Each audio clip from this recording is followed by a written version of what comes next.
Bharatiya Janata party का कोई नेता ईडी के घेरे में नहीं है। भारतीय जनता पार्टी का कोई नेता ईडी के घेरे में नहीं है। इसके बारे में विचार करना चाहिए। और इन दिनों में यदि कोई भी चीज की जाती है तो उसमें चुनाव आयोग का मार्गदर्शन लेकर ही काम करना चाहिए, नहीं तो इसमें निष्पक्ष चुनाव की गुंजाइश कम रहेगी।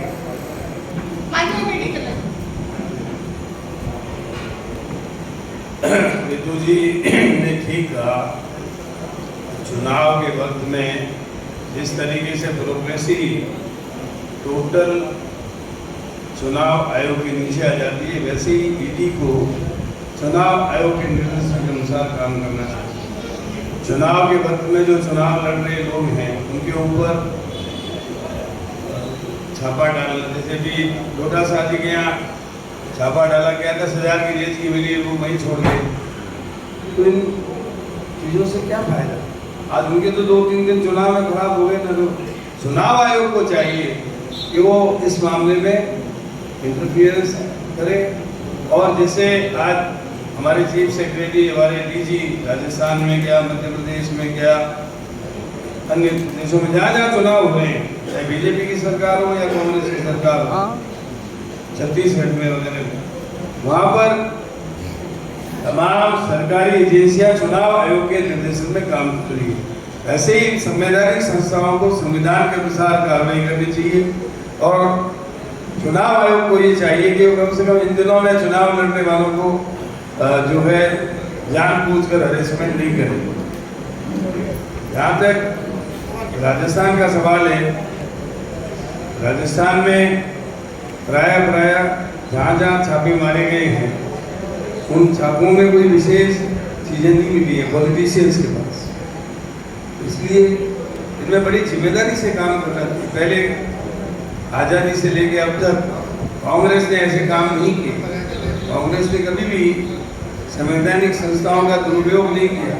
कांग्रेस ने कभी भी इनको अपना टूल नहीं बनाया।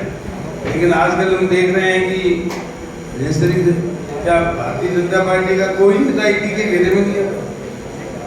इसके बारे में विचार करना चाहिए। और इन दिनों में यदि कोई भी चीज की जाती है तो उसमें चुनाव आयोग का मार्गदर्शन लेकर ही काम करना चाहिए, नहीं तो इसमें निष्पक्ष चुनाव की गुंजाइश कम रहेगी। बस रोजगार देंगे और जब लोग मांग नहीं जाते तो चुनावी जुमला था। हमारे मुख्यमंत्री जी ने चुनावी जुमले नहीं दिए। हमारे मुख्यमंत्री जी ने गारंटी दी है, हम ओपीएस का भी स्थायी कानून बनाएंगे। और कानून बन, जैसे राइट टू हेल्थ का कानून बन गया, राइट टू एजुकेशन का बन गया, मनरेगा में और इंदिरा गांधी शहरी बेरोजगारी योजना, इनमें 100 दिन का रोजगार मिलता था, 125 दिन का रोजगार कर दिया। ऐसे ही ये नई गारंटियां जो है ये राजस्थान के लोगों को आगे ले जाएंगी। और इस संबंध में इम्प्लीमेंटेशन होगा, आवश्यक रूप से होगा। रानी बाजार में रोड पे सबसे पहले बनाया, छाकोटी पे बनाया, सुदर्शना कॉलेज के उसमें बनाया, पूगल रोड पे बनाया। इसके लिए भी पैसा 75% 80% काम तो हो चुका है। एक लैंड एक्विजिशन का मुद्दा जो रेलवे के स्तर पर रहा था, वो रेलवे कर रही है। हमारी तरफ से कोई डील नहीं है। मैंने अपने मूल स्पीच में ये कहा था, 1 साल के अंदर अंदर बीकानेर में रेल की समस्याओं का फाटकों में किसी को रुकना नहीं था। जहाँ तक सांखला फाटक और कोटगेट फाटक का प्रश्न है, 35 करोड़ रुपए की राशि प्रशासनिक स्वीकृति आ चुकी है, डीपीआर बन चुकी है, लैंड एक्विजिशन ऑफिसर बन चुका है। और मैं समझता हूँ कि बहुत शीघ्र इस काम को, मैं 1 साल का तो ज़्यादा कह रहा हूँ, 6-7 महीने में इस काम को पूरा करा दूँ। रेलवे ने बरसात के कारण उस काम को रुकवा दिया था, उसको काम को भी आगे 6-7 महीने में पूरा किया। सीवरेज के पहले, दूसरे और तीसरे चरण को हमने पूरा किया। ड्रेनेज के लिए भी मास्टर प्लान बना हुआ है और जगह जगह इस काम को करने की जिम्मेदारी आप जानते हैं नगर निगम की है। यहाँ नगर निगम इत्तेफाक से बीजेपी का बना हुआ है। और आपने देखा होगा कि बिना वजह नगर निगम मीटिंग नहीं बुलाना, काम तो ये मतलब बेसिक जिम्मेदारी है। मेरे दिमाग में बीकानेर का पूर्व पश्चिम दोनों का मास्टर प्लान है कि बीकानेर कैसे डेवलपमेंट करें।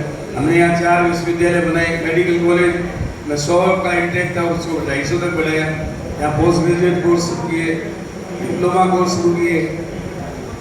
आप उनको मेडिकल कॉलेज में कौन कौन से डिपार्टमेंट चलते हैं नाम पूछ दो, कार्डियोवैस्कुलर सर्जरी, नेफ्रोलॉजी और इसी तरीके से माइक्रोबायोलॉजी वगैरह, इन सब के बारे में कुछ बता ही नहीं सकते कि उनको, हमारे दिमाग में ये है कि हमको कैसे कैसे डेवलपमेंट करना है। बीकानेर के डेवलपमेंट का मास्टर प्लान हमारे दिमाग में है, उसके अनुसार बीकानेर नया बीकाना बसाने की बात कर रहे हैं। न्यू बीकाना, जहाँ क्रिकेट की एकेडमी हो, क्रिकेट का जहाँ इंटरनेशनल लेवल के टूर्नामेंट हो सकें, वहाँ पर अच्छे अच्छे काम हो सकें द्वारा, और जनता सतर्क रहे और सही उम्मीदवार को जो है ऐसे उम्मीदवार को वोट मत दें कि जो केवल शपथ लेने के लिए एक बार बोलते हैं, उसके बाद पूरा जो है जी की बात करें कि पूरी जो है समाज को एक साथ लेने का काम करते हैं। जात पात और धर्म के मुद्दों पर हम चुनाव नहीं लड़ेंगे। हम